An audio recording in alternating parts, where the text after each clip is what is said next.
कृष्ण हरे हरे राम जप नाम विराम हरि ओम राम राम हरे कृष्ण हरे राम कृष्ण हरे हरे राम जप नाम विराम हरि ओम राम राम हरे कृष्ण हरे राम कृष्ण कृष्ण हरे राम जप नाम विराम हरि ओम राम राम अमर नित्यानंद আমার গৌর প্রাণরাম হরি ওম রাম রাম হরি ওম রাম রাম আমার নিত্যানন্দ নাম আমার গৌর প্রাণনাথ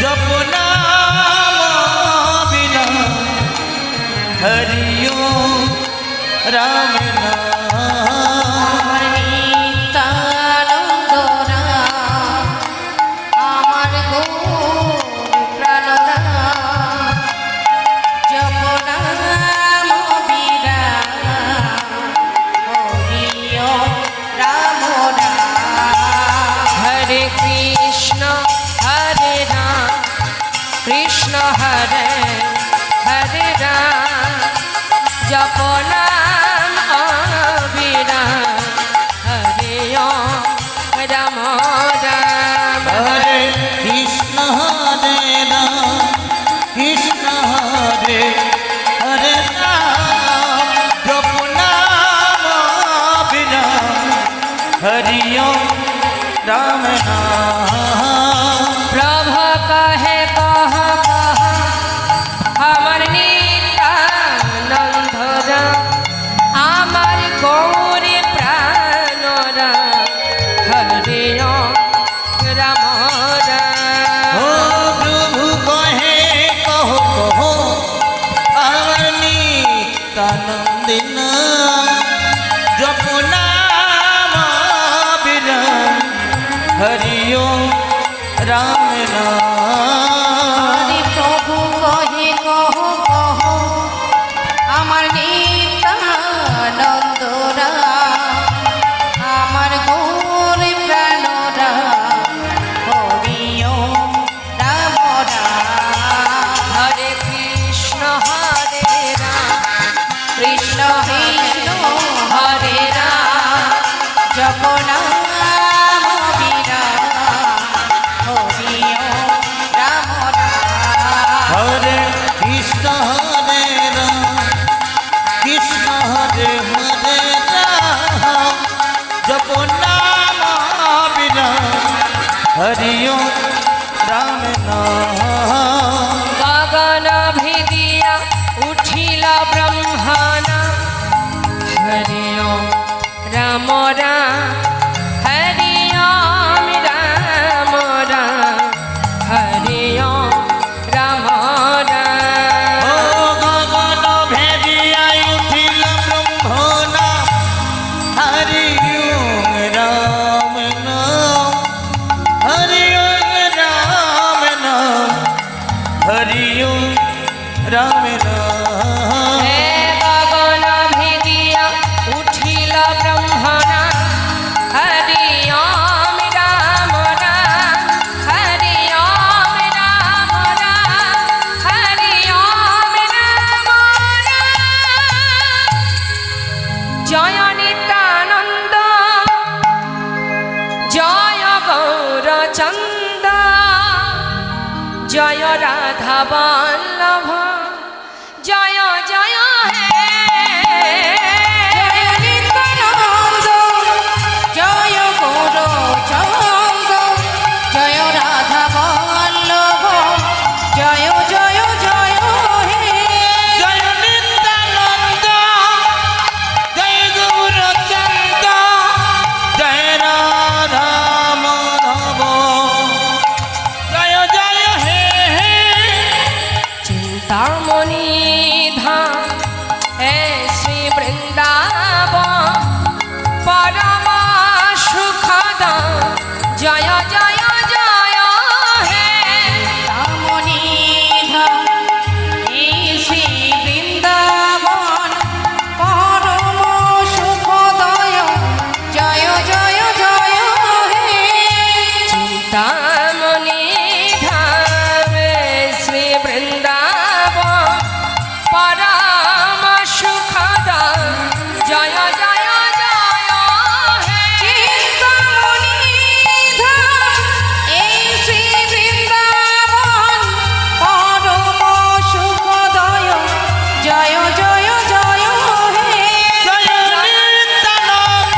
বছর পূর্ণ হলো, সেই জন্যই এত বড় একটি হরিবাসরের আয়োজন করা হয়েছে। অনেক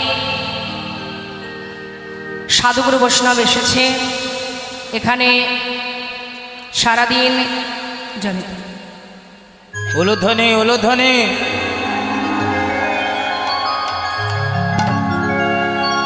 দেবাদিদেব মহাদেব ভোলানাথের সেবা চলছে, আর আপনারা সকলে মিলে সেই সেবায় নিজেদেরকে নিয়োজিত করেছেন। চলছে সারা রাত ধরে কৃষ্ণ কথা, লীলা কথা।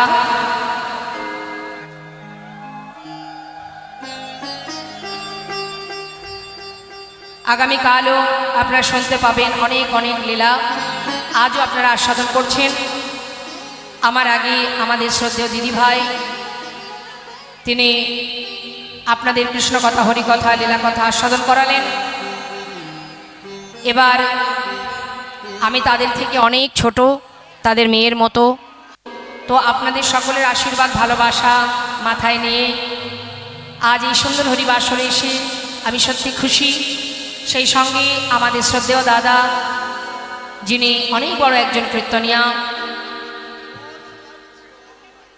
আমাদের শ্রদ্ধেয় দাদা অরুণ দাদা, তার সান্নিধ্য, তার আশীর্বাদ পেয়েছি। তাই আসুন আমরা সময় নষ্ট না করে চলে যাব আমরা লীলা কথায়। পরবর্তীতে আবারও লীলা আছে, তাই চলে যাব আমরা সুন্দরী মহতী হরিবাসরী লীলা আস্বাদনে। আর সকল ভক্তের কাছে নিবেদন, যে লীলা আমরা আস্বাদন করব সেটি একটি ভক্ত ভগবানের মধুর মধুর মিলন। তো সেই ভক্তটি আমাদের কলির, আর ভগবান দাপর যুগে অনাদি আদি গোবিন্দের সঙ্গে ভগবান ভক্তের মধুর মিলন। তাই গৌর হরি বল, হরি বল।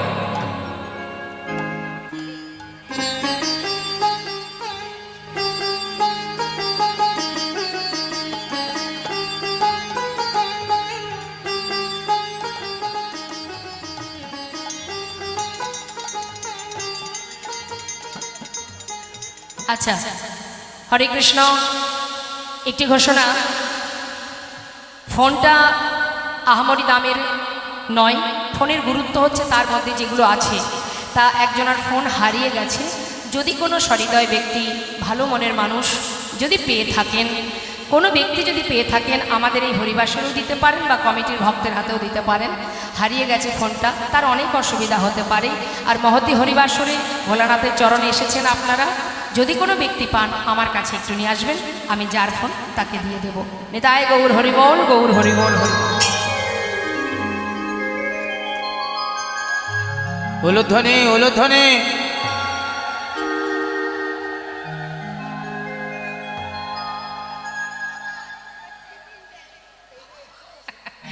জয় রাধে, জয় রাধে।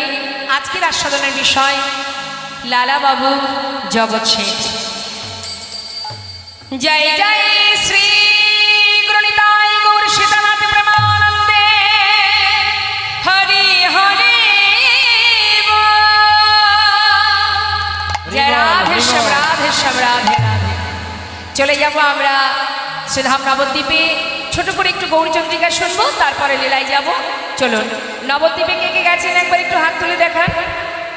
কে কে গেছে নবদ্বীপে, কই দেখি। বাবা বানি তাই গৌর হরি বল, হরি বল। চলুন যাই নবদ্বীপ ধামে, একটু গৌর কথা শুনে আসি।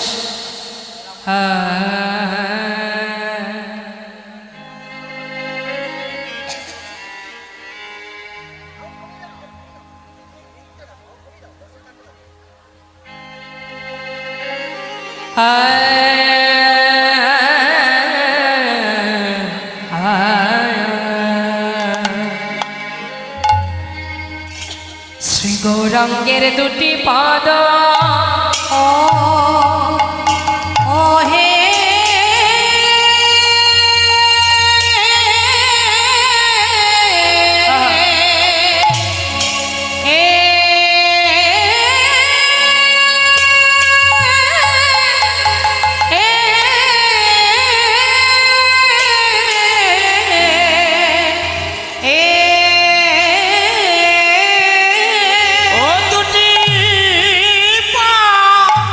দেখো যাই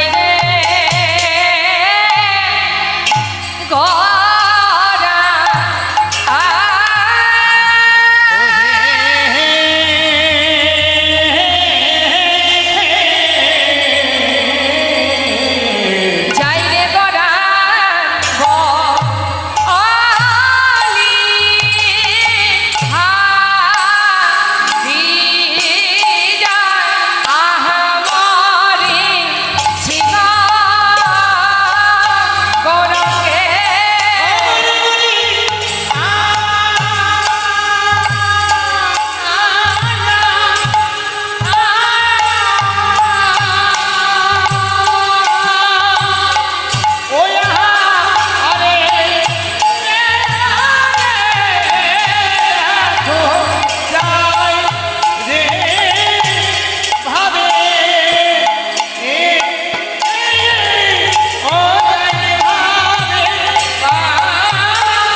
গৌরাঙ্গের দুটি পদ, শ্রী গৌরাঙ্গের দুটি পদ, যার ধন সম্পদ, সে জানে ভক্তির শশা।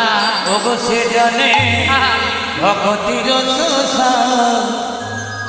বৈষ্ণব মহাজন, যে মহাজন এই পদাবলী লিখেছেন, তিনি বলছেন শ্রী গৌরাঙ্গের দুটি পদ, যার ধন সম্পদ।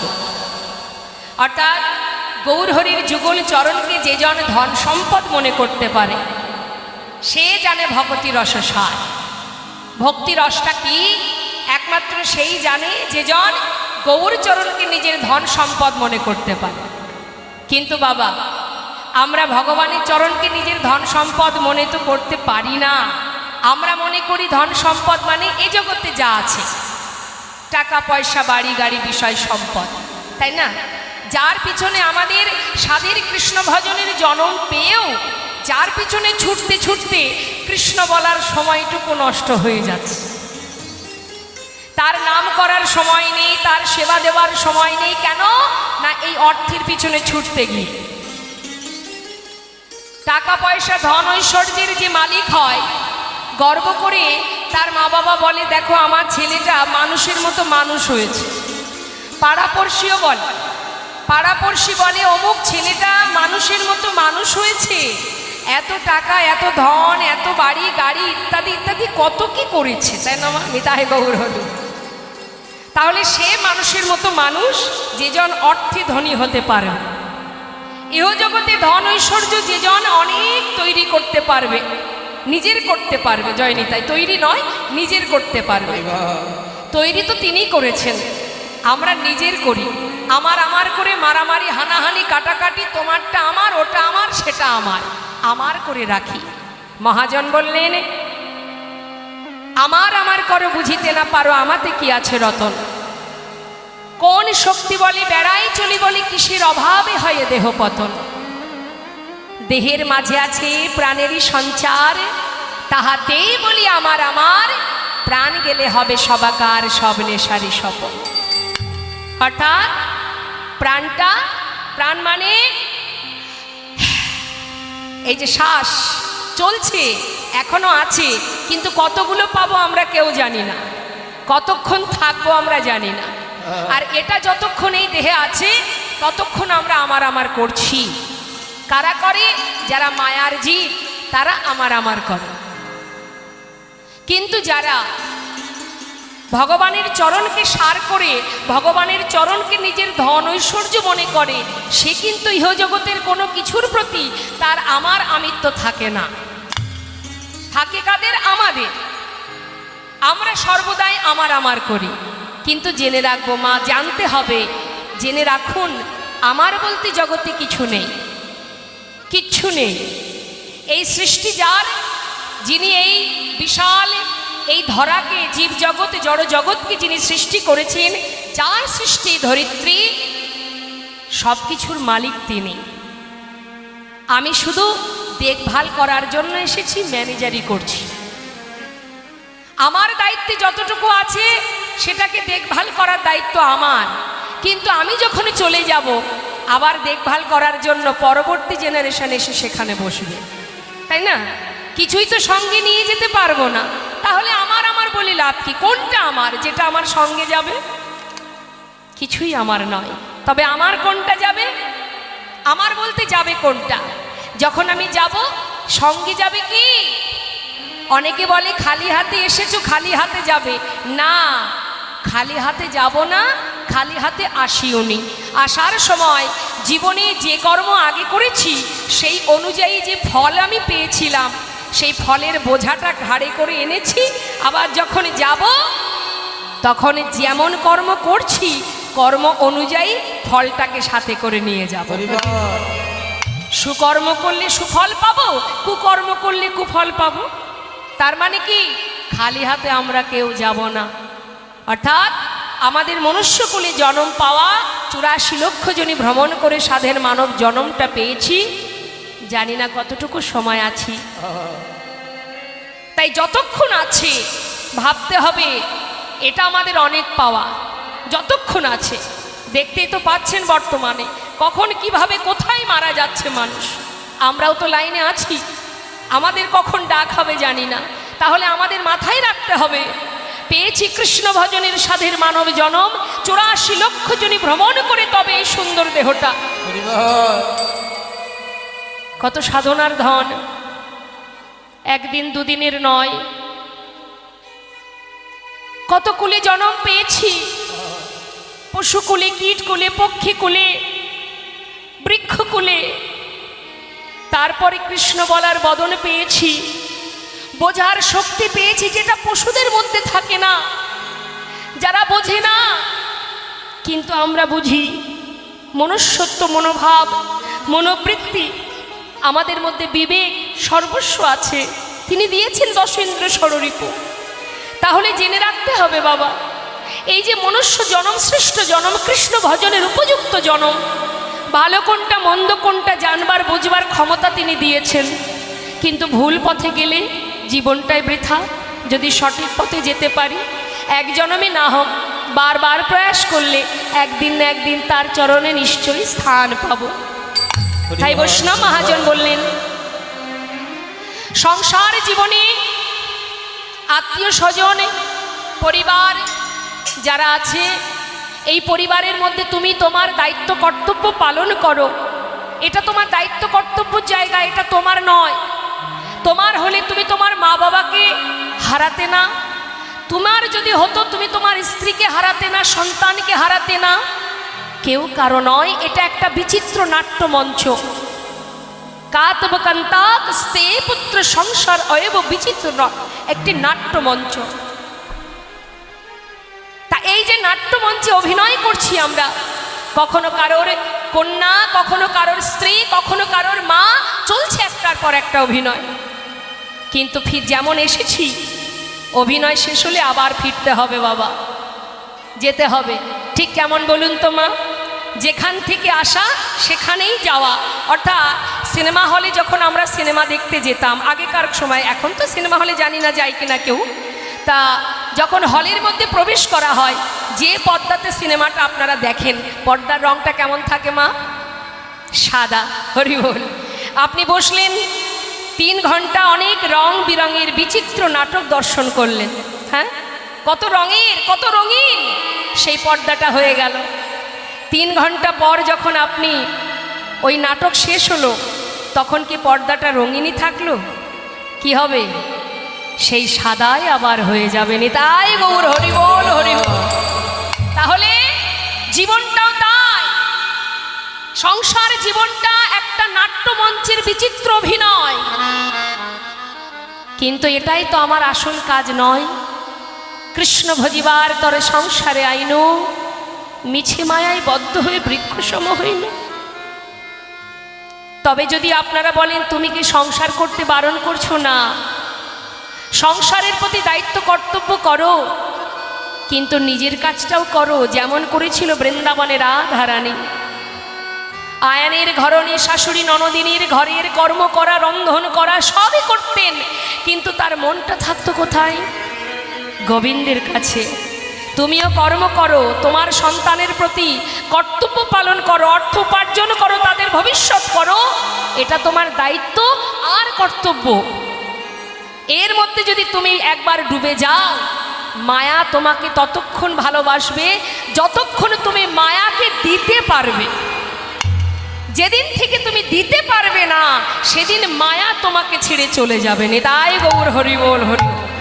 তাহলে তোমার আপনজনকে, যাকে তুমি কথা দিয়ে আসবার পর ভুলে গেছো, যাকে তুমি সারা জীবনে বলবার শক্তি পেয়েও তার কথা উচ্চারণ করার সময় পাচ্ছ না, অসার বস্তুর পিছনে ছুটতে ছুটতে গোনা দিন ফুরিয়ে যাচ্ছে, যার চরণ ধরে অনুনয় বিনয় করে সাধের কৃষ্ণ বলার জন্ম পেলাম, তুমি তার কথা ভুলে গেছো, কিন্তু সে তোমাকে বলেনি। কেন ভুলেনি? আমরা যে তার সন্তান, অমৃতের সন্তান আমরা।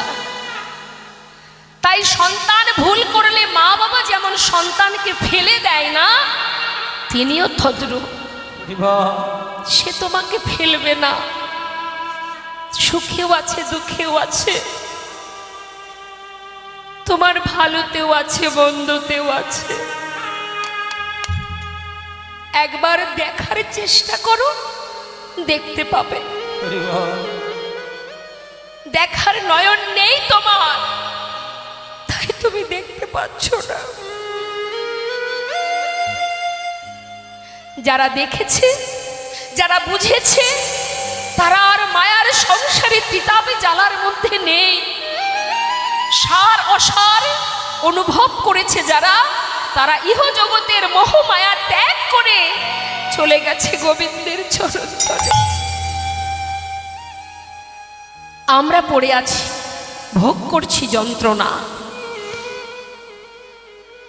কিন্তু তার মধ্যে দিয়েও কর্ম করা যায় বাবা, তার মধ্যে দিয়েও কর্ম করা যায়।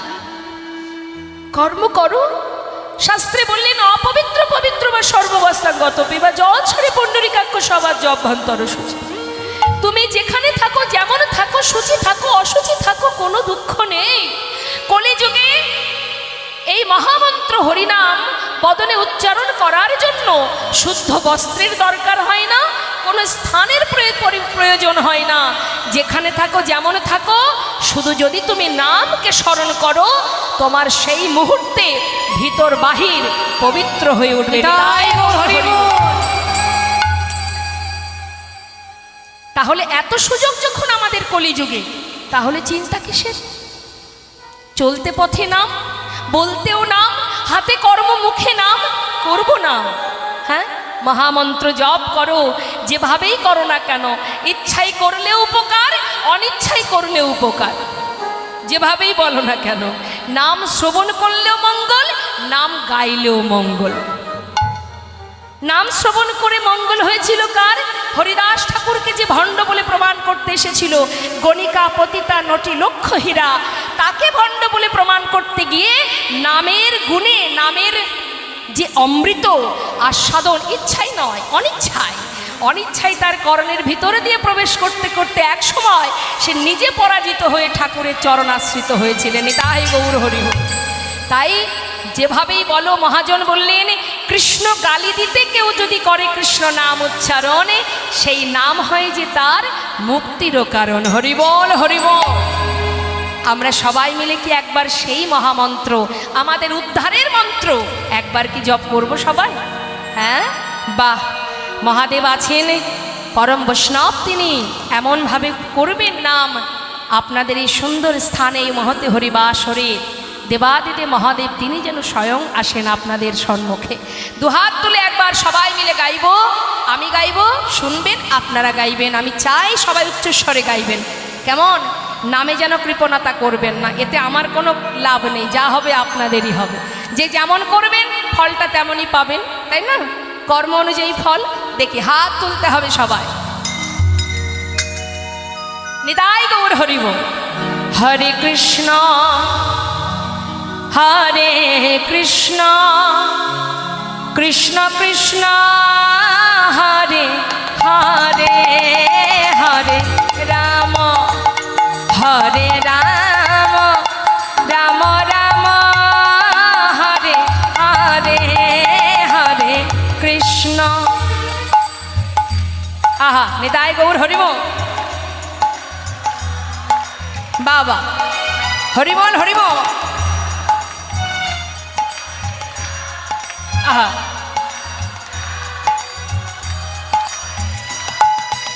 এ হরে কৃষ্ণ হরে কৃষ্ণ কৃষ্ণ কৃষ্ণ হরে হরে, হরে রাম হরে রাম, রাম রাম হরে হরে, হরে।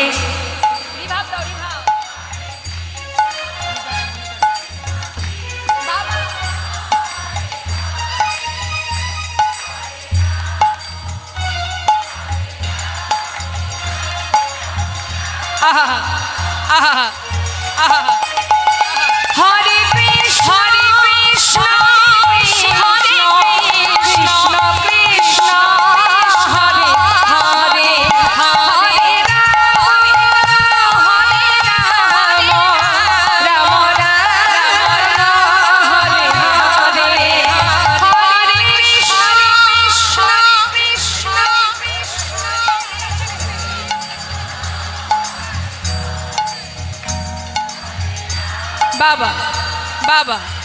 বাবা বাবা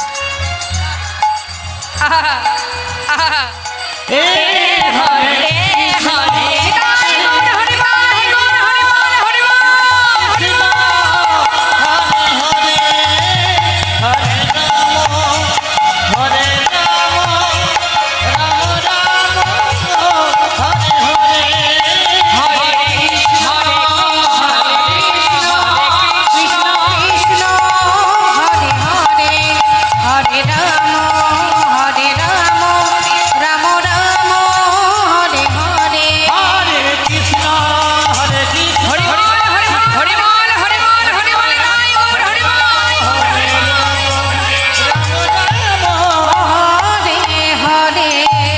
নিতাই গৌর হরি বল গৌর হরি বল হরি গৌর হরি বল হরি গৌর হরি বল হরি গৌর হরি বল হরি গৌর হরি বল হরি আমার কিছু বলার নেই বললাম রিভাব দিতে দিল রিপিট জয়নিতাই তা মাগো আজ মহাজন বললেন যদি কেউ হরিনাম গাইতে পারে হৃদয় মাঝে কৃষ্ণ প্রেমের উদয় হয় দেখবেন এই যে আপনারা এখানে বসে আছেন একবার যদি বদনে মহামন্ত্র জপ করতে থাকেন দেখবেন আনুষঙ্গিক আর সমস্ত চিন্তা মাথা থেকে বেরিয়ে যাবে কৃষ্ণ প্রেমের উদয় হয় যদি হরিনাম কেউ ঠিকঠাক গাইতে পারে আর যদি শোনে নাম শুনলে কি হবে হ্যাঁ নাম শ্রবণ করলে কি উপকার মহাজন বললেন যদি কেউ নাম শোনে এই যে সাউন্ডের মাধ্যমে আমাদের ভাই যে সাউন্ডটা দিচ্ছে সাউন্ডের মাধ্যমে এই হরিনাম তো প্রচার হচ্ছে যতদূর পর্যন্ত যাচ্ছে এই হরিনাম এই মহামন্ত্র ততদূর পর্যন্ত কোনো আপদ বিপদ থাকবে না মা এমনই হরিনামের মাহাত্ম্য তাই মহাজন বললেন যদি কেউ হরিনাম শ্রবণও করে তাতে কি মঙ্গল শুনে নাও কি বলছি শ্রী গৌরাঙ্গের মধুর লীলা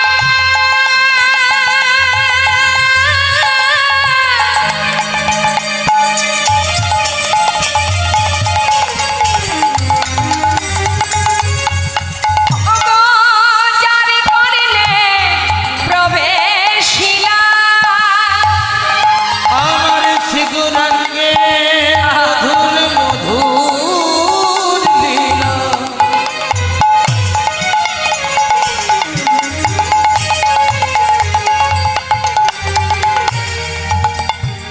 ওগো যারে হরি বল।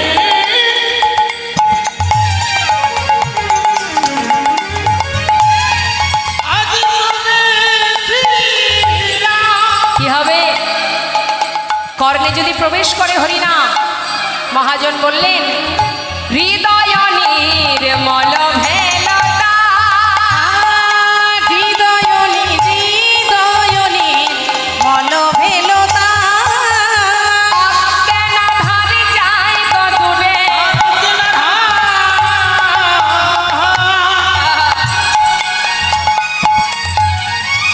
দেখো না যাই গো দূরে যে জন হরিনাম শ্রবণ করে ও তার অজ্ঞান ধারে যায় কদূরে যে জন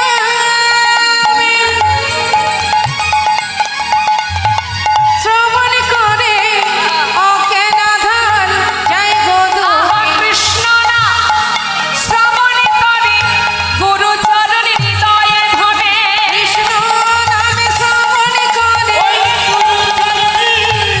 ধরে কৃষ্ণ নামে শ্রবণ করে জয় গৌর হরি বল কৃষ্ণ নাম শ্রবণ করে কৃষ্ণ নামে শ্রবণ করে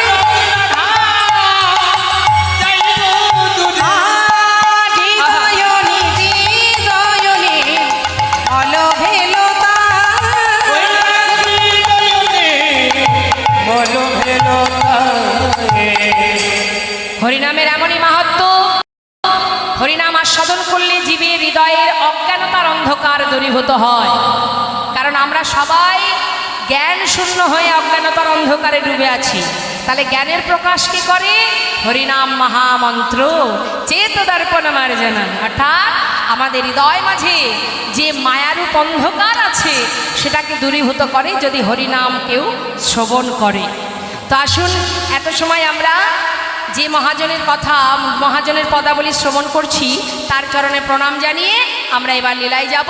সবাই মিলে একসঙ্গে গাইব। শ্রী গৌরাঙ্গের ভক্তগণে নিত্য সিদ্ধ করি মনে, গৌরাঙ্গের ভক্তগণে নিত্য সিদ্ধ করি মনে, শ্রী গৌরাঙ্গের ভক্তগণে নিত্য সিদ্ধ করি মনে, সে যায় ব্রজেন্দ্র সুত পাশে রে, সে যায় ব্রজেন্দ্র সুত পাশে রে, সে যায় ব্রজেন্দ্র সুত পাশে রে, সে যায় ব্রজেন্দ্র সুত পাশে রে, সে যায় ব্রজেন্দ্র সুত পাশে।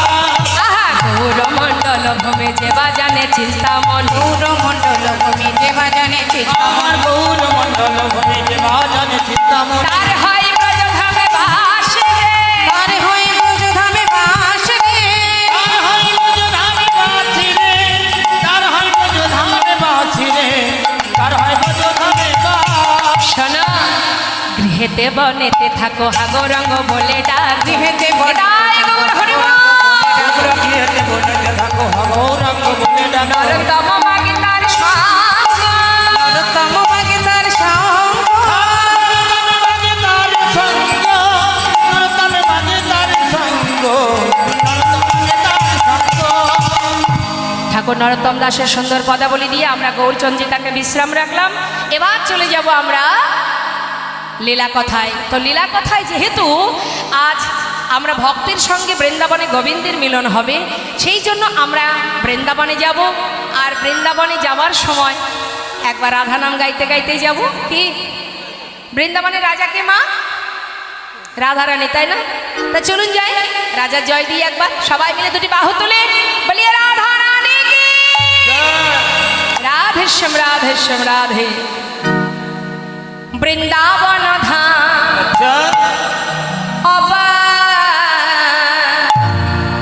হাতে তালি দিতে হবে কিন্তু, হ্যাঁ কর্ম না করলে হবে না। জপে যা রাধে রাধে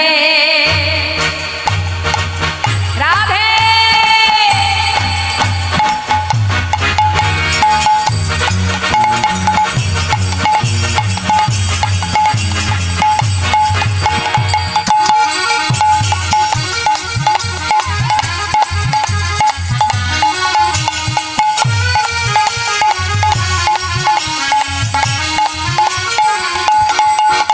বৃন্দাবন ধাম বৃন্দাবন ধাম অপার, জপে যা রাধে রাধে।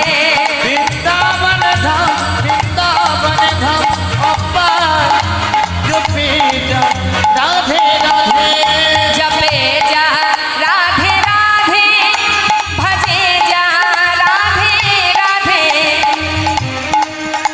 জপে যা রাধে রাধে, ভজে যা রাধে রাধে।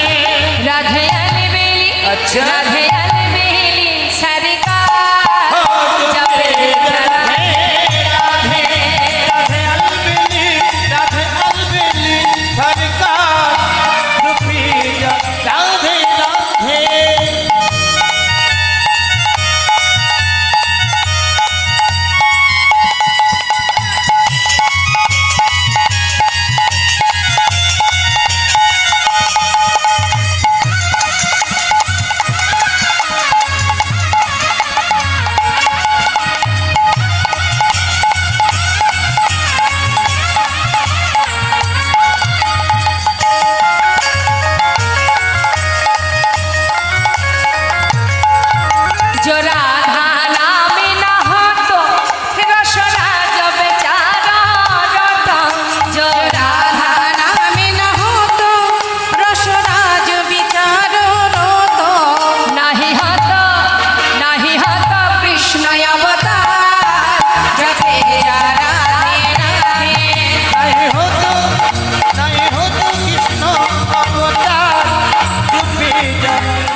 যদি রাধাকে ডাকতে পারেন, রাধার যদি কৃপা হয়, তাহলে গোবিন্দকে আলাদা করে ডাকা লাগবে না। তার সঙ্গে গোবিন্দ মানে তার কৃষ্ণ প্রেম তুমি লাভ করতে পারো। তাহলে কষ্ট করে দুজনকে ডাকার দরকার নেই, একজনকে ডাকো, আশ্রয় তত্ত্ব রাধারা। ঠিক এমন বলুন তো, আপনি যখন বাজারে গিয়ে কলগেট কেনেন, কলগেটের প্যাকেটটা নিয়ে বাড়ি আসে, যখন প্যাকেটটা খুললে কলগেট থাকে, তার সঙ্গে আর কি থাকে? ব্রাশটা কি চেয়েছিলেন দোকানে? চাননি? কলগেটের সঙ্গে ব্রাশ ঠিক তদ্রূপ যদি ঠিকঠাক রাধারানী ভজন করতে পারো, রাধার ভজনে রাধার সঙ্গে কৃষ্ণ ফ্রি। রাধা রাধা গাवे প্রেম পদার্থ পাवे, जो राधा राधा गावे जो प्रेम पदार्थ पावे, वो को है जाए बेड़ा पार। हो जाए वक्त हो जाए मेरा पार। चुपी राधे राधे वृंदावन धाम, वृंदावन धाम अपार। चुपी राधे राधे भजे जा राधे राधे राधे भजे जा राधे राधे चुपी राधे राधे রাধে রাধে। মায়েরা উলুধ্বনি জানেন? একবার শোনান তো দেখি।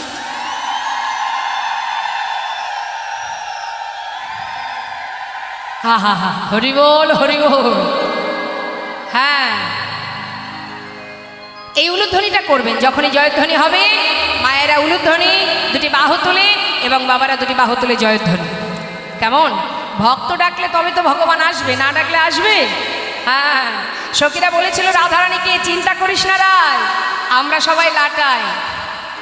ঘুড়ি যত দূরেই যাক, লাটাই যদি একবার টানি, ঘুড়ি যেখানে থাকুক ঠিক তোর কাছে আবার চলে আসবে। নিতাই গৌর হরি বল। তাহলে ভক্ত যদি ঠিকঠাক ডাকতে পারে, তার সাধ্য নেই দূরে থাকা। আজ দেখুন তার প্রমাণ। এই যে সুন্দর হরিবাসরে যে লীলাটা আমরা শ্রবণ করব, যার কথা শ্রবণ করব, তিনি কোথায়? তার ঘর মুর্শিদাবাদ জেলায়। নিতাই গৌর হরি। বেশি দূর তো নয়, অনেকেই গেছে। মুর্শিদাবাদে মস্ত বড় জমিদার ছিলেন এই লালা। তবে তার পিতা তিনিও ছিলেন জমিদার, এবং তার পিতা অর্থাৎ জমিদার ছিলেন গঙ্গা গোবিন্দ সিংহ। এই গঙ্গা গোবিন্দ সিংহের ভাই ছিল যার নাম রাধা গোবিন্দ সিংহ। আস্তে। তা গঙ্গা গোবিন্দ সিংহের একটি পুত্র ছিল যার নাম প্রাণকৃষ্ণ সিংহ। আর এই প্রাণকৃষ্ণ সিংহের পুত্র যার নাম কৃষ্ণচন্দ্র সিংহ, আদর করে ঠাকুরদাদা নাম দিয়েছিল লালা। তা এই যে লালা, যখন তার 12 বছর বয়স, এই লালা বাবার জমিদারি কাচারি বারান্দাতে বসে আছে। আর এদিকে ওই মহলের একটা নিষেধাজ্ঞা ছিল যে কোনোদিন কাউকে কিছু দান করা যাবে না। এখন হঠাৎ একজন কন্যাদায়গ্রস্ত ব্রাহ্মণ এসে দাঁড়িয়ে আছে দ্বারে। তার কাছে গিয়ে বারবার সাহায্য চাইছে। দাঁড়ি বলছে এখানে দান হবে না, চলে যাও। সে তো কোনো কথাই শুনছে না। কন্যাদায়গ্রস্ত পিতা, তিনি বারবার বলছেন আমাকে কিছু সাহায্য দাও। বারবার বলছে দেখে তাকে ঘাড় ধাক্কা দিয়ে সরিয়ে দিচ্ছে। আর এই কাণ্ডটা দেখছে কি? ওই ছোট্ট 12 বছরের ছেলে লালা। সে দূর থেকে চিৎকার করে বলছে, আয় দাঁড়ি, তুমি ওনাকে বারবার তাড়িয়ে দিচ্ছ কেন? কি চাইছেন উনি? বাবু, উনি এসেছেন কিছু সাহায্যের জন্য, কিন্তু এই মহলের একটা আদেশ আছে কাউকে কিছু দান করা যাবে না। সেই জন্য ওকে আমি এত করে বারণ করছি, দেওয়া যাবে না, চলে যেতে বলছি, কিছুতেই শুনছে না। তাই আমি ওকে ধাক্কা দিয়ে সরিয়ে দিয়েছি। এত বড় সাহস! তুমি ওকে আঘাত করছো? শোনো, আমার পিতার ধন ঐশ্বর্যের অভাব নেই, সে মস্ত বড় জমিদার। তুমি যাও, ভিতরে গিয়ে আমার পিতাকে বলো এই ব্রাহ্মণকে যেন 1000 টাকা দান করে দেয়। যাও, আমার কথা গিয়ে বলো। দাঁড়ি ভিতরে গিয়ে বললেন, বাবু, আপনার পুত্রের আদেশ, মানে ছোট বাবুর আদেশ, দ্বারে একজন ব্রাহ্মণ দাঁড়িয়ে আছে, তাকে 1000 টাকা দিতে হবে। প্রাণকৃষ্ণ সিংহ মনে মনে চিন্তা করলেন, এত বড় স্পর্ধা, 12 বছরের দুধের শিশু, সে আমাকে আদেশ করে। সঙ্গে সঙ্গে দাড়িকে বললেন, শোনো দাড়ি, 1000 টাকা ব্রাহ্মণকে দিয়ে আমার ছেলেকে বারণ করে এসো, সে যতদিন নিজে রোজগার না করবে ততদিন যেন দান করবার ইচ্ছা পর্যন্ত প্রকাশ না করে। 1000 টাকা ব্রাহ্মণকে বিদায় দিয়ে ছোট্ট ছেলে 12 বছরের শিশু লালাকে বলে উঠলেন, বাবু, আপনার পিতার আদেশ, যতদিন আপনি নিজে রোজগার না করবেন ততদিন আপনার পিতৃ সম্পদের 1 কোণা দান করবার ইচ্ছা পর্যন্ত প্রকাশ করবেন না আপনি। ছোট্ট 12 বছরের ছেলে মা, তার মনটা ছিল এতটাই বড়, একাকী ঘরের মধ্যে বসে বসে চিন্তা করছে, যার পিতার এত ধন ঐশ্বর্য, মস্ত বড় জমিদার, যে তার মনের পরিচয় কেন এমন, এত ছোট মনের পরিচয় কেন?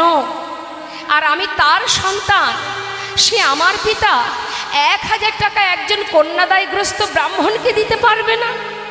বেশ, এটাই যদি তার মনের ইচ্ছা হয়, আজ আমিও জানিয়ে গেলাম, দাঁড়ি, পিতাকে গিয়ে বলো, আমি যতদিন নিজে রোজগার না করব 1 কোণাও কাউকে আমি দান করব না।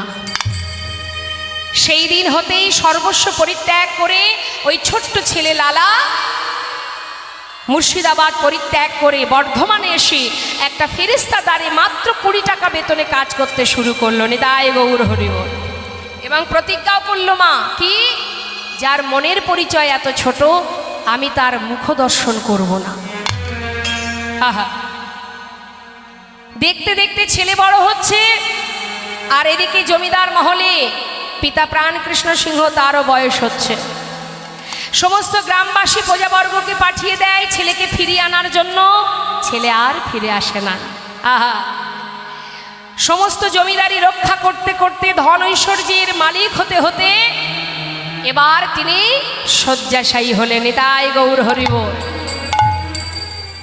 যেই না শয্যাশায়ী হয়েছে বাবা, একমাত্র সন্তানের বদন দেখতে পাচ্ছে না, এই যে যন্ত্রণা, এই যে দুঃখ, বিষয় সম্পদের প্রতি যে মোহ, যে মায়া, তার থেকে বড় যন্ত্রণা নিজের পুত্রকে দেখতে পাচ্ছে না। নিজের বলতে যা কিছু সর্বস্ব ভগবানের চরণে সঁপে দিয়ে চোখের জলে মুখ ভাসিয়ে কাঁদছে। গ্রামবাসী প্রজাবর্গকে বললে, তোমরা যাও, আমার সন্তানকে ফিরিয়ে নিয়ে এসো। কিন্তু ছেলে ফিরে এলো না কেন? এমন পিতার মুখ আমি দেখব না। শয্যায় শুয়ে শুয়ে ভগবানের চরণ স্মরণ করে কাজ আর বলছে, প্রভু রক্ষা করো হে তুমি, হে ভগবান, এ জগতে সবই কিছু তোমারই তো দান। ওই নয় জগতে সব কিছু তোমারই দান। তুমি আছো হরি, এই বিশ্ব চরাচরে তুমি আছো।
সবই কিছু তোমারই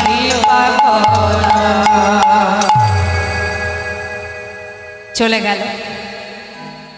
প্রভুর চরণে নিজেকে নিবেদন করে সর্বস্ব সঁপে দিয়ে প্রভুকে স্মরণ করতে করতে যেই না প্রাণ ত্যাগ করলো, তার শেষকৃত্য করবার পর সমস্ত প্রজাবর্গরা বর্ধমানে লালার কাছে এসে বললে, বাবু, যার প্রতি আপনার এত ক্ষোভ সে তো চলে গেছে, এবার অন্তত আপনি ফিরে চলুন, নিতাই গৌর হরি বল।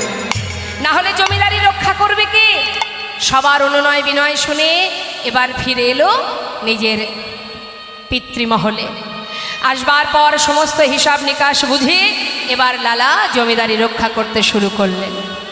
কিছুদিনের মধ্যে তার উপযুক্ত বিবাহের বয়স হয়েছে বলে সকলে মিলে সুকন্যার সন্ধান করে শুভ দিন দেখে বিবাহ সম্পূর্ণ করলেন। স্ত্রীর নাম কাত্যায়নী। তারপর তার একটি পুত্র সন্তান হলো, ছেলের নাম নারায়ণ। তার একটি পালিতা কন্যা ছিল যার নাম সুমতি। হরিবল হরিবল। সুন্দর সংসার, সুখে স্বাচ্ছন্দ্যে দিন কাটে, আনন্দ মহানন্দে জীবনে যায়। কিন্তু বাবা, কখন কার মধ্যে ত্যাগের সৃষ্টি হবে, কিভাবে হবে, সে কিন্তু কেউ জানে না। হ্যাঁ, এখানে আপনারা এসেছেন এই মহতী হরিবাসরে, এখানে সাধু বৈষ্ণব আছে।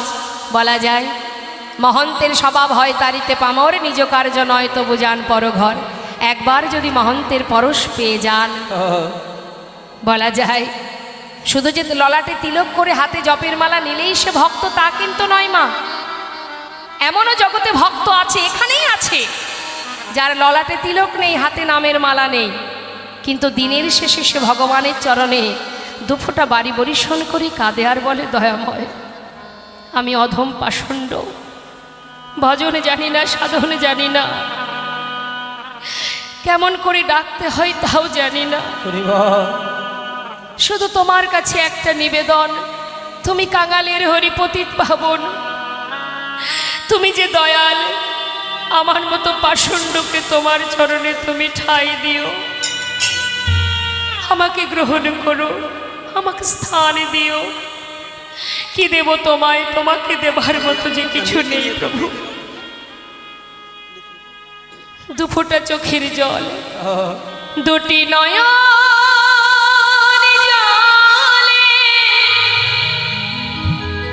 ধুইয়ে দেব তোমার দুটি রাঙা চরণ, তুমি করিও গ্রহণ।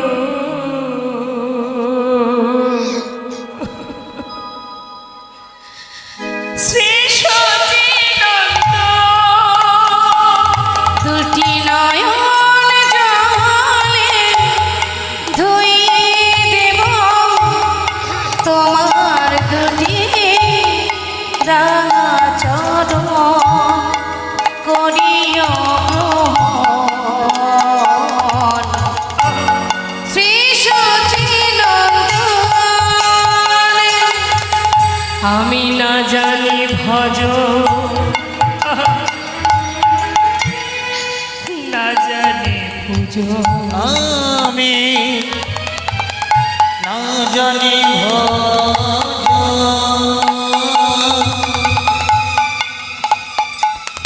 আমি না জানি পূজা, কোন গুণে পাব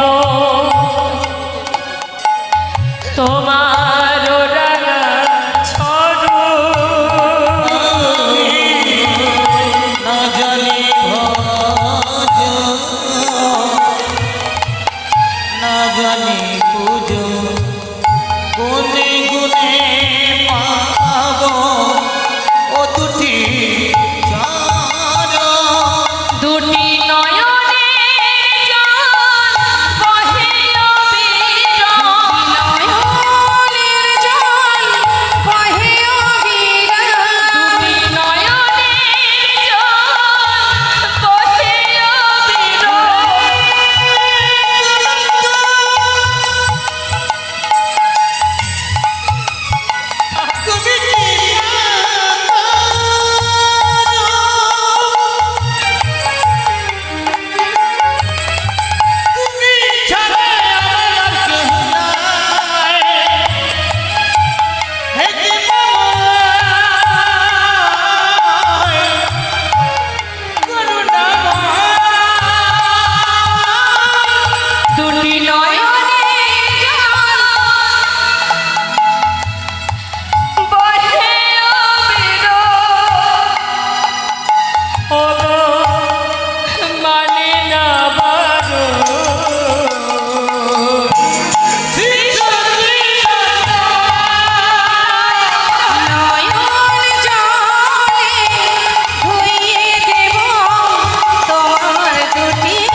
সম্পা একটু ডিস্টার্ব করছি, মানে এই গানটা তো খুব দুঃখের গান, সেই সঙ্গে একটা দুঃখের কথা বলি। এই গ্রামেরই একজন মানুষ, মাননীয় সত্যরঞ্জন সাহা, তিনি স্বর্গলাভ করেছেন। তার স্ত্রী ছবি রানী সাহা শম্পা গোস্বামীর জন্যে তিলে তিলে নতুন কিছু টাকা গ্রন্থি করে শম্পাকে দেওয়ার জন্য পাঠিয়েছে। আমি ডেকেছিলাম, উনি আসবেন না, ওনার ফ্যামিলিও কেউ আসবেন না। আমাদের কমিটির তরফ থেকে, you R from Delhi, she is reside in Delhi. Bangla बोल सकते हैं क्या? जरूर बोल सकते हैं, ठीक है। तुम चलो, दे दो। छवि रानी साहा, মায়েদের আবার উলুধ্বনি। স্বামীর আত্মার শান্তি কামনার্থে নিজে হাতে এটা গেঁথেছে।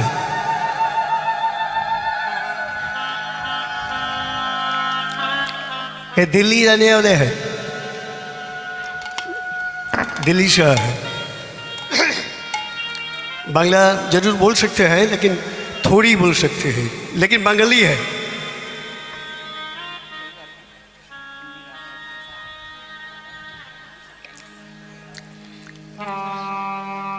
চলে এবার গো।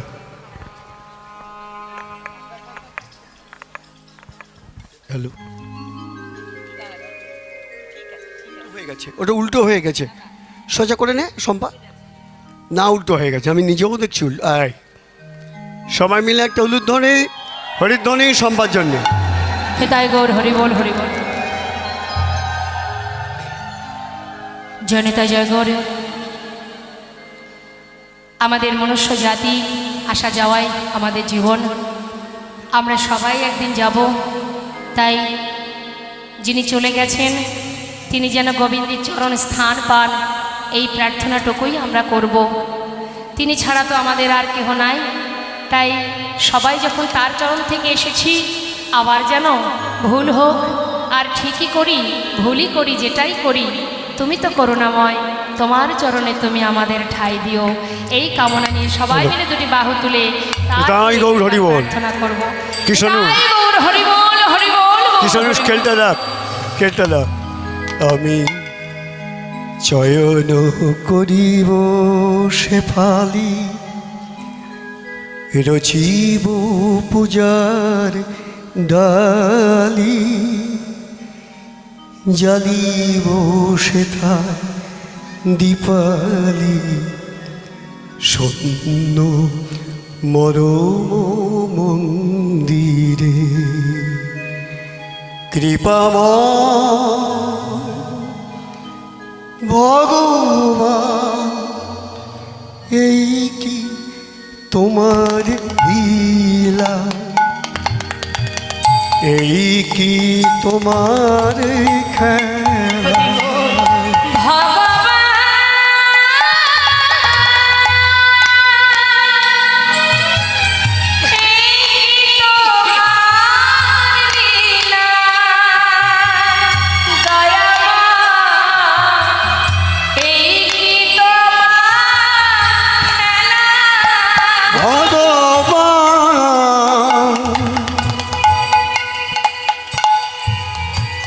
এই কি তোমার লীলা,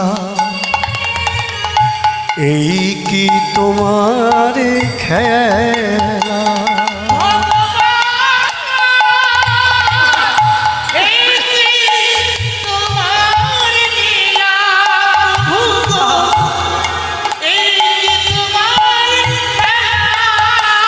তুমি কাজী কাদাও,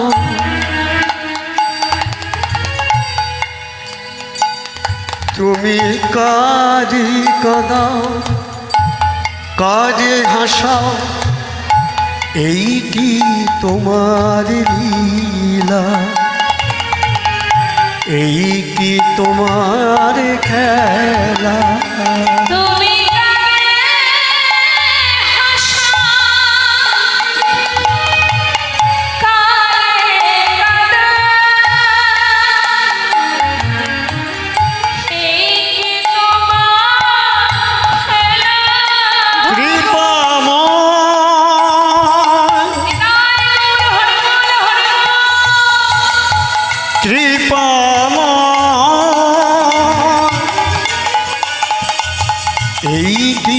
তোমার লীলা, এই কি তোমার খেলা।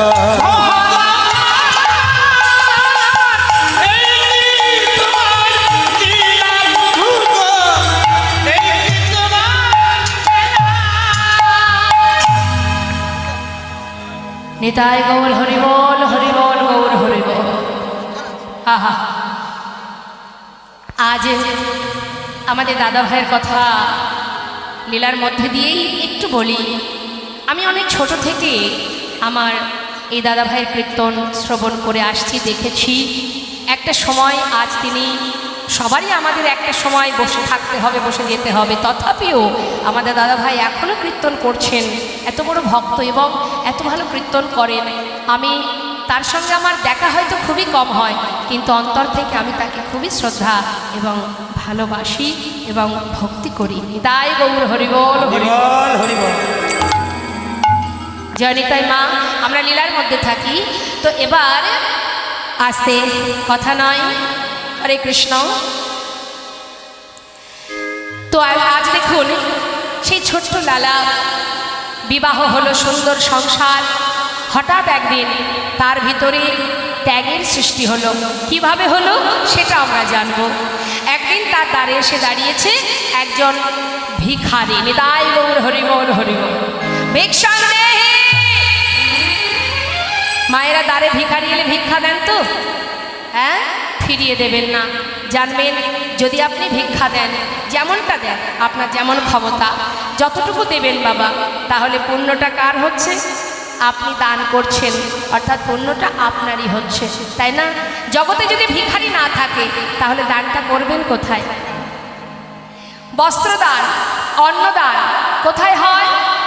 যার নেই বস্ত্র তাকে দেওয়া হয়, যে অন্ন পায় না তাকে দান করা হয়। তো যিনি দাতা, যিনি দান করেন, পুণ্য কিন্তু তারই হয়। অর্থাৎ দ্বারে যদি ভিখারি আসে, আপনার সামর্থ্য অনুযায়ী যতটুকু পারবেন অবশ্যই দান করবেন, ফিরিয়ে দেবেন না। তাহলে কি হবে? ক্ষতি আপনারই হবে। আপনি কিছু না কিছু যদি দান করেন, সেটাই আপনার পুণ্যতা। নিতাই গৌর হরিবল। যেই না এসে দাঁড়িয়েছে, সঙ্গে সঙ্গে লালা নিচে নেমে এসে জিজ্ঞাসা করছে, ভিখারি, ও ভিখারি, ভিক্ষা করো কেন তুমি? ভিখারি বলছে, বাবু, আমি কেন ভিক্ষা করি জানো? শুনবে তাহলে? শোনো কেন ভিক্ষা করে। কি বলছে মা? বাবু গো, বাবু গো, বাবু গো,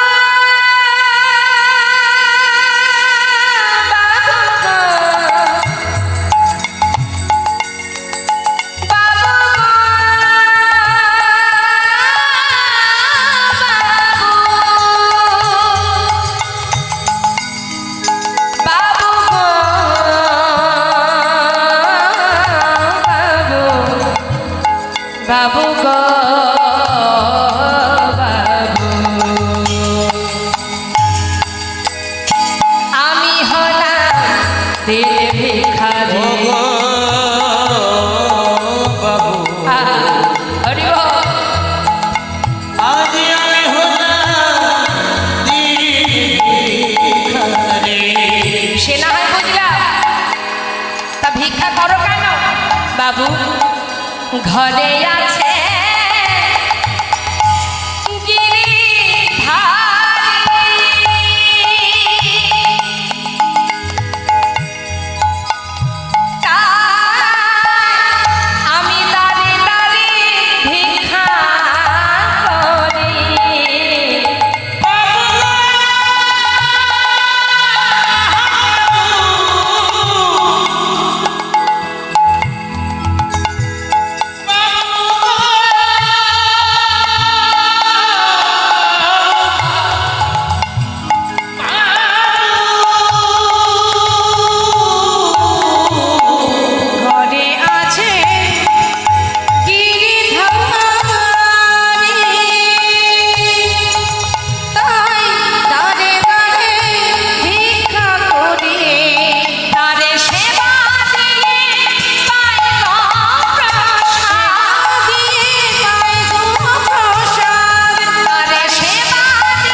সঙ্গে সঙ্গে লালা অনেক দামি দামি রত্ন একটা পুটুলি বেঁধে ভিখারিকে দিয়েছে। ও ভিখারি, এগুলো নিয়ে যাও। এতে কি আছে বাবু? অনেক দামি দামি রত্ন আছে, নিয়ে যাও। কি করবে এগুলো দিয়ে? কেন, আমার মতো তুমি ধনী হয়ে যাবে। ঠিক আছে, তাহলে আমি আসি বাবু। এই বলে মাথায় করে নিয়ে যাচ্ছে মা। হরি বল। কিছুটা পথ গেছে, দরজার কাছে দাঁড়িয়ে আছে। লালা দেখছে যে ভিখারি চলে যায়। যতদূর দেখা যায় এক দৃষ্টিতে তাকিয়ে আছে। কিছুটা পথ যাবার পর ভিখারি সেই পুটুলিটা নিয়ে দূরে একটা বনের মধ্যে ছুঁড়ে ফেলে দিয়েছে। আর পিছন থেকে চিৎকার করে বলে উঠলেন, এই ভিখারি, এত বড় সাহস তোমার! আমি যা কিছু তোমাকে দিলাম তুমি ফেলে দিলে, কেন ফেলে দিলে? ভিখারি বলে উঠল, বাবু, আমি তো আপনার কথা মতো সাথী করেই যাচ্ছিলাম নিয়ে, কিন্তু জানো বাবু, কি যেন হঠাৎ আমাকে বলল, ওরে এগুলো নিয়ে কোথায় যাচ্ছিস রে? ওই লালার মতো তুইও বুঝি ধনী হতে চাস? কিন্তু ভক্ত, আমি তো কোনোদিন তোর কাছে ক্ষীর সর ননি মাখন চাইনি। দাঁড়ে দাঁড়ে ভিক্ষা করি, তুই যা দিস আমি তো তাতেই খুশি। আমি তো বলিনি আমাকে রাজভোগ খেতে দে। এগুলো নিয়ে যদি তুই ঘরে যাস, তোর যে আর ভগবানের প্রতি ভক্তি থাকবে না, ওই মোহ আর মায়ার মধ্যে ডুবে যাবি, লোভ লালসার মধ্যে ডুবে যাবি। ফেলে দে, ওগুলো ফেলে দে। যেমন করে দাঁড়ে দাঁড়ে ভিক্ষা করে আমায় সেবা দিচ্ছিস, আমি তাতেই খুশি। আয়, ফিরে আয়। ওরে আমার কাছে আয়, আয় ভিখারি, আয় রে ফিরে, ভুলে যাস না মহাভরে। হৃদয় গৌর হরি বল। ভুলে যাস না মোহভরে। আই ভিখারি, ও তুই আই ভিখারি, আই রে ফিরে, ভুলে যাস না মোহধরে। ওই গোবিন্দ সেবার বেলা বয়ে যায়, গোবিন্দ সেবার বেলা বয়ে যায়। গোবিন্দ সেবা বেলা বয়ে যায়। শোন শোন, বিদুরের খোঁজ যেমন তোর ভিক্ষার অন্ন তেমন। বিদুরের খোঁজ যেমন তোর ভিক্ষার অন্ন তেমন। ওই নামে দুনিয়া খুদ যেমন তোর ভিক্ষা অন্য তেমন। এই যে কি বলছে মা কথাটা? বিদুরের খুদ যেমন তোর ভিক্ষার অন্ন তেমন। সেবা দিতে ভুল করিস নে আমার, সেবা দিতে ভুল করিস রে আমার। ভুল করিস নে আমার। আই ভিখারি, আই রে ফিরে, আই ভিখারি, আই রে ওরে ফিরে। আই ভিখারি, আই রে ফিরে। আই ভিখারি, আই রে ফিরে। না না ভুলে যাস না মোহ ভরে, আই ভিখারি, আই রে ফিরে। ভুলে যাস না মোহভরে। আই ভিখারি, আই রে ফিরে। সেবা দিতে ভুল করিস নে আমার। সেবা দিতে ভুল করিস রে আমায়। হরি বল, হরি বল। ফিরে আয়। বিদুরের খুদ যেমন তোর ভিক্ষার অন্ন তেমন। বিদুরের ঘরে শাক অন্ন যদি আমি খেতে পারি, সবরীর এঁঠো কুল যদি খেতে পারি, তাহলে তোর ভিক্ষার অন্ন কেন সেবা করব না? নিতাই গৌর হরি বল। ভগবান কি কখনো বলেছে আমাকে রাজভোগ খেতে দাও? বলেছে মা, তোমার যেমন ক্ষমতা তুমি তেমনটাই দাও। একটা কিছু ভগবানকে সেবা দিতে যাবে, মনে করো তুমি মিষ্টান্ন করবে, মিষ্টান্ন করতে গিয়ে তোমার একটা জিনিস নেই, যে কোনো কিছু ধরো একটা নেই, রন্ধন করতে গেলে ভগবান বললেন দুঃখ নেই, যেটুকু আছে তুই সেটুকুই সেবা দে। নিতাই গৌর হরি বল, হরি বল। তাতেই তিনি সন্তুষ্ট। কেন সন্তুষ্ট? এই যে তুমি ভালোবেসে ভক্তি ভরে রন্ধন করছো, তাকে খাওয়াবে বলে, এতেই তিনি সন্তুষ্ট। তাই শাস্ত্রে বললেন তুমি যেভাবেই সেবা দাও, যেমন করে দাও না কেন। চন্দ্রাবলীর কুঞ্জে গিয়েছিলেন গোবিন্দ আমার। চন্দ্রাবলী কিন্তু গোবিন্দ সেবা কী করে দিতে হয় জানতো না, সবই তার উল্টো সেবা। তথাপিও গোবিন্দ তার কাছে বাধা পড়েছিলেন। কেন না, তার মধ্যে ভক্তি ছিল। নিতাই গৌর হরি বল, হরি বল। তাই ভক্তি ভরে তুমি যেমনটাই দাও, ভগবান তাতেই খুশি। তার একটা প্রমাণ একটু বলি, মন দিয়ে শুনুন। নিতাই গৌর হরি বল। বেশি দূর নয় মা, পূর্ব বর্ধমানে শ্রীখণ্ড নিবাসী মুকুন্দ দাসের একমাত্র পুত্র, যার নাম রঘুনন্দন। বয়স তার 12 বছর, ভক্তি কাকে বলে দেখুন, ভগবান কি চায় একটু মন দিয়ে শুনুন, আস্তে কথা নয়। তা মুকুন্দ দাস ছিলেন বড় কবিরাজ। আগেকার সময় তো এত ওষুধ ছিল না, এত মেডিসিন ছিল না। তা মুকুন্দ দাস কবিরাজি করতেন। সেই সময়ে নবদ্বীপের যিনি রাজা ছিলেন নবাব হোসেন শাহ, তিনিও কিন্তু ওই অসুস্থতা সুস্থ করার জন্য ওই মুকুন্দ দাসের কাছে গিয়েছিলেন এবং তার সেবাতে তিনি সুস্থ হয়েছিলেন।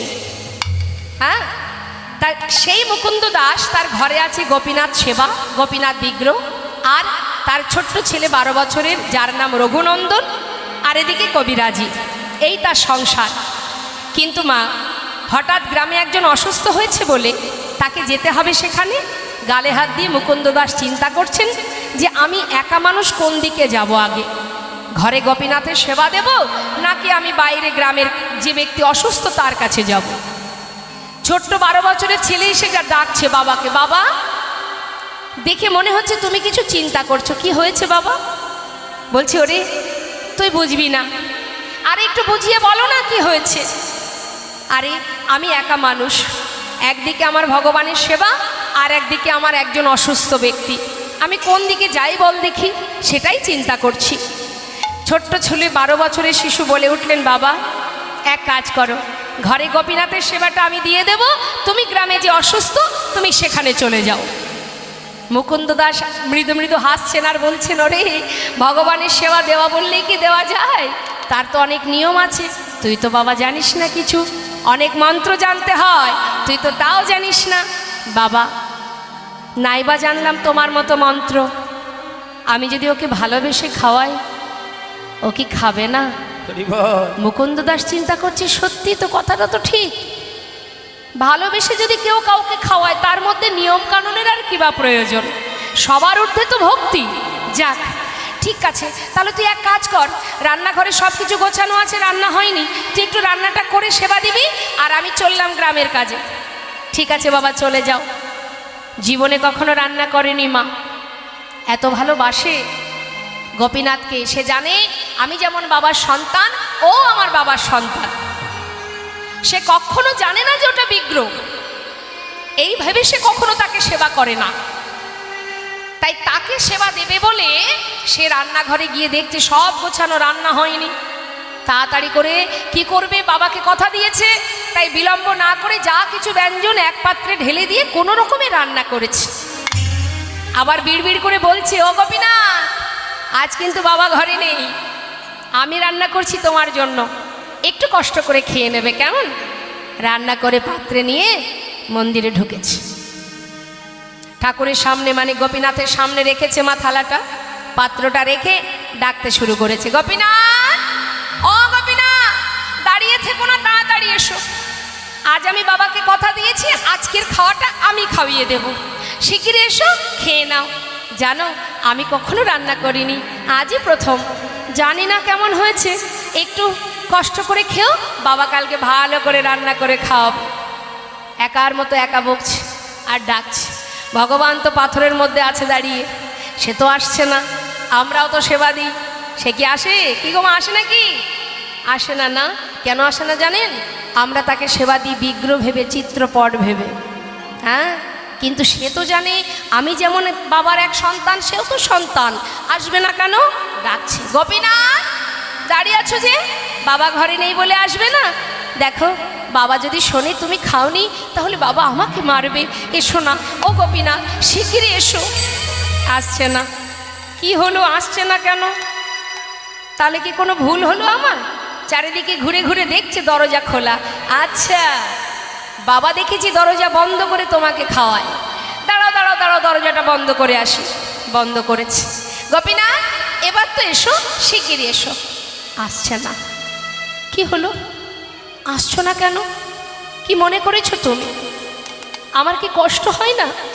জীবনে কোনোদিন রান্না করিনি, আজ তোমার জন্য আমি রান্না করেছি। আমি কখন থেকে তোমায় ডাকছি, তুমি কি শুনতে পাচ্ছ না?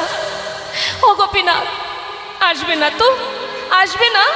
তবে দাঁড়াও, আমি যখন না খাই আমার বাবা যেমন লাঠি দিয়ে আমাকে মেরে মেরে খাওয়ায়, দাঁড়াও এই বলে মন্দির থেকে বাইরে বেরিয়ে খুঁজে খুঁজে একটা লাঠি জোগাড় করেছে। নিতাই গৌর হরি বল। লাঠিটা নিয়ে মন্দিরে ঢুকেছে। গোপীনাথ, দেখতে পাচ্ছ কি আছে আমার হাতে? ভালো চাও চলে এসো, না হলে লাঠি দিয়ে না আমি তোমাকে মেরে মেরে নিয়ে আসবো। বলুন দেখি মা, এমন ভালোবাসা যদি কেউ বাসে, সে কি করে থাকবে তার মধ্যে পাথরের কঠিন হয়ে আছে। মনে চাইছে পাথর থেকে বাইরে বেরিয়ে যায়, কিন্তু পারছে না। কিন্তু সে যে ডেকেই যাচ্ছে, হাতে লাঠি দেখে মারবে ভয় দেখাচ্ছে। ভগবান করুণাময়, ভক্তের এমন মধুর ভক্তি আস্বাদন করবার জন্য পাথর থেকে, বিগ্রহ থেকে সচল মূর্তি ধারণ করেছে। যেই না সচল মূর্তি ধারণ করে ধীরে ধীরে এসে আসনে বসেছে, ছোট্ট ছেলে রঘুনন্দন ভাবছে, দেখেছ, যেই না লাঠির ভয় দেখিয়েছে আর সেই চলে এলো। খেয়ে নাও, খেয়ে নাও, তাড়াতাড়ি খেয়ে নাও। ভগবান একটুখানি মুখে দেওয়া মাত্রই জিজ্ঞাসা করছে, কেমন হয়েছে গোপীনাথ? ভালো হয়নি তাই না? আসলে আমি তো কখনো রান্না করিনি, একটু কষ্ট করে খাও, বাবা কালকে ভালো করে রান্না করে খাওয়াবে। ভগবান অন্তরে মনে মনে বলছে, ভক্ত তুমি জানো না, বহুদিন পর আমি যে অমৃত সেবা করছি, আমার ভক্ত আমার জন্য রান্না করেছে, সেটা কি করে খারাপ হতে পারে? এই যে অমৃত, এই যে কি সুস্বাদু, আজ পর্যন্ত কখনো পাইনি আমি। মাগো, আপনি যদি আমাকে ভালোবাসেন, আপনি আমাকে নুন অন্ন খেতে দিলেও আমি সেটা সেবা করব। কিন্তু ভালোবাসা যেখানে নেই সেখানে রাজভোগ দিলেও তো সেটা খাওয়া যায় না।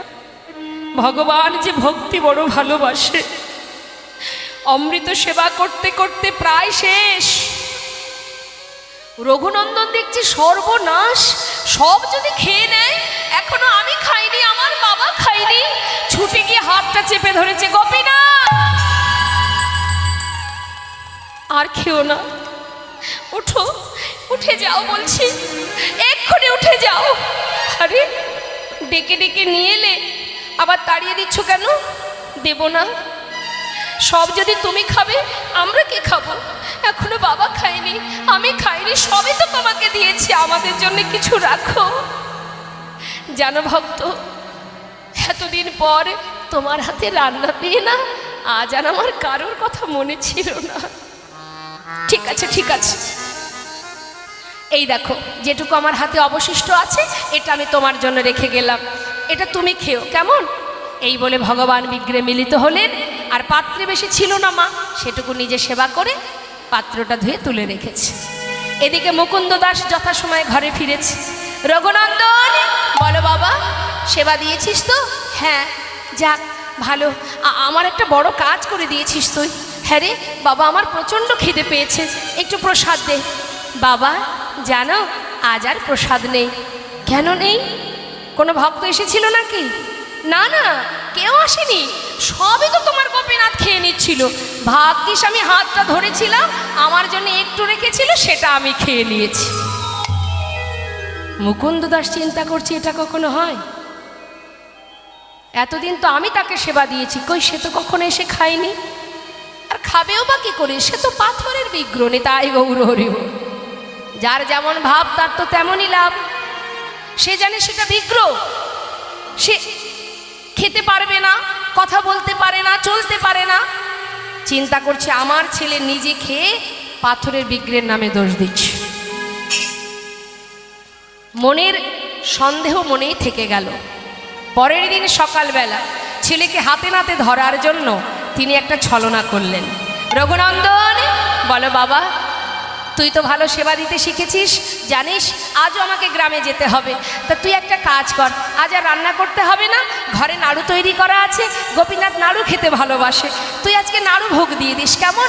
ঠিক আছে বাবা, তুমি চলে যাও। মুকুন্দ দাস কিন্তু কোথাও যায়নি মা। নিতাই গৌর হরি বল। সে মন্দিরের পিছনে দেয়ালে কান পেতে আছে।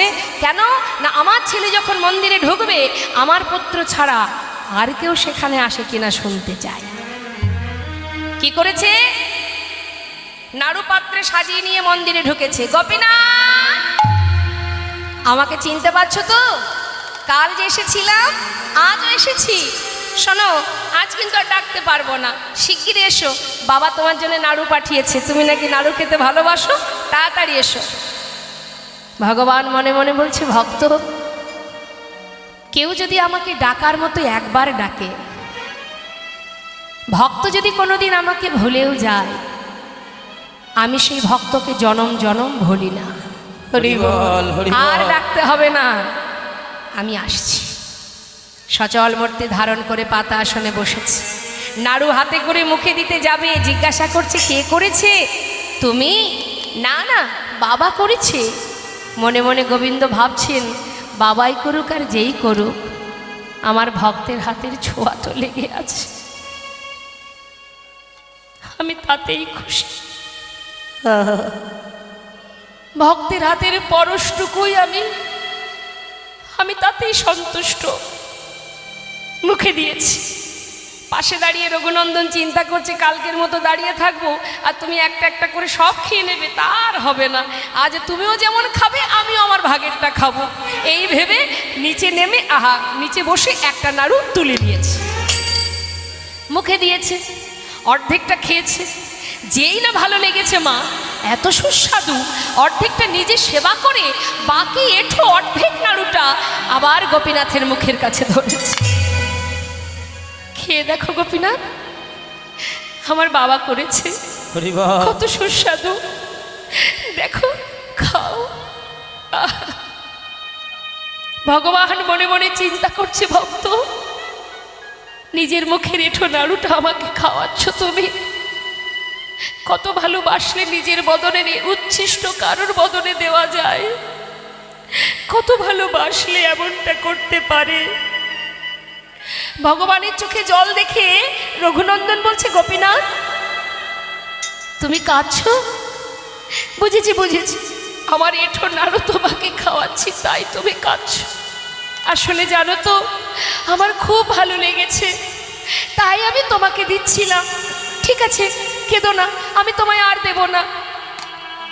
ভগবান বলছে, জানো ভক্ত, আমি এই জন্য কাঁদছি না। কাঁদছি কেন জানো?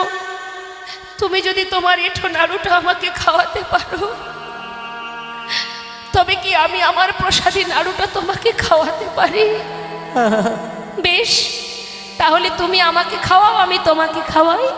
ভগবান তার প্রসাদী নাড়ু দিচ্ছে ভক্তের বদনে, আর ভক্ত তার এঠো নাড়ু দিচ্ছে ভগবানের বদনে। ভক্ত ভগবানের মধুর মিলন, মধুর। নিতাই গৌর হরি বল, হরি বল, হরি বল। মুকুন্দ দাস দেয়ালের পিছনে দাঁড়িয়ে দাঁড়িয়ে চিন্তা করছে, কে আমার সন্তান ছাড়া আরো যেন কার কণ্ঠ শোনা যায়। ছুটতে ছুটতে এসে যেই না মুষ্টাক হাতে দরজা খুলেছে, তার আগেই ভগবান অর্ধনাড়ু হাতে নিয়ে বিগ্রেগে মিলিত হয়েছে, যেটা আজও বর্তমান। দর্শন করে আসবেন, শ্রীখণ্ডে আজ আছে। অদ্যাপি শ্রীখণ্ডপুরে অর্ধনাড়ু আছে করে, দেখেন যত ভাগ্যবান জনে। শ্রী রঘুনন্দন যে অভিন্ন মদন, সে উদ্ধব দাস রসভনে। আমরা দর্শন করে এসেছি, যাবেন দর্শন করে আসবেন। মুকুন্দ দাস ছুটে গিয়ে নিজের সন্তানকে বুকের মধ্যে জড়িয়ে ধরেছে, জড়িয়ে ধরে সন্তানকে জড়িয়ে কাঁদছে, ওরে আমি বুঝতে পারিনি বাবা, আমি তোকে ভুল বুঝেছি, আমি অপরাধ করেছি, আমি তোকে সন্দেহ করেছি, কিন্তু যাকে আমি পাথর ভেবে বিগ্রহ ভেবে সেবা দিয়েছি, তুই যে তাকে নিজের জন ভেবে সেবা দিয়েছিস, তাই তো তার দেখা পেলি, আমি পেলাম না। তাই মাগো, ভগবান শুধু ভক্তিটুকুই ভালোবাসে। তুমি কি দিচ্ছ সেবা, সে তাতে কোনো দুঃখ নেই, যেমনটাই দাও না কেন, যদি ভক্তি ভরে সেবা দিতে পারো। হে দয়াময়, তুমি যেমন দিয়েছো আমি তোমায় তেমন দিলাম, তুমি গ্রহণ করো, আর কিছু নয়। 100 টাকা সেবা দিচ্ছ ভগবানের জন্য, মনে মনে আশা করছো যে আমার ছেলে যদি চাকরিতে পাশ করে 500 টাকা দেব। এই যে উদ্দেশ্য স্বরূপ দান কখনো করতে নেই মা। তুমি যেটুকু দিচ্ছ সেটা তো তারই দেওয়া, তিনি দিয়েছেন তাই তুমি পেয়েছো। সে চাইলে যখন তখন কেড়ে নিতে পারে, তোমার কোনো ক্ষমতা নেই ধরে রাখার। তাহলে দেওয়ার সময় শুধু এইটুকু নিবেদন, হে প্রভু, আমি যেটুকু তোমায় দিয়েছি